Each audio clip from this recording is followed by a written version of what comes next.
سمجھ رکھا ہے ایک بکرا لے کر کے آتے ہیں پورے گھر والوں کی طرف سے قربانی. میرے عزیزو بکرا ایک آدمی کی طرف سے ہی قربان ہوگا جو مالک نصاب ہے. گھر میں اگر 4 لوگ مالک نصاب ہیں تو چاروں پر قربانی ہے.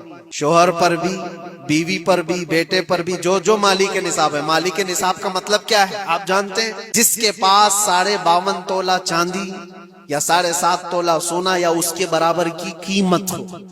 دونوں میں سے کسی ایک کے برابر کی قیمت ہو. اور قربانی واجب ہونے کے لیے سال بھر پیسے ہونا ضروری نہیں. قربانی کے دنوں میں اگر وہ مالک نصاب ہوا تب بھی اس پر واجب ہے. زکوٰۃ کا حکم الگ ہے، قربانی کا حکم الگ ہے.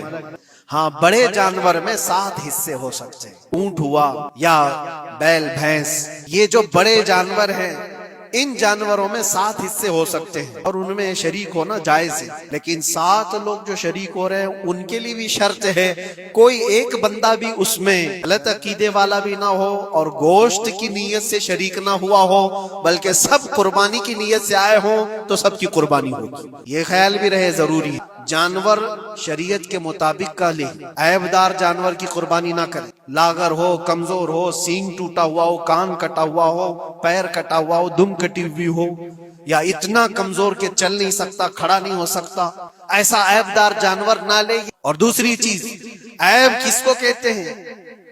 عیب کس کو؟ کان میں اگر سوراخ ہے تو وہ مکروہ ہے لیکن قربانی ہے اس کی. ہاں سینگ اگر بچپن اس کے پیدائشی نہیں آئے تھے تو جائز ہے اس کی قربانی.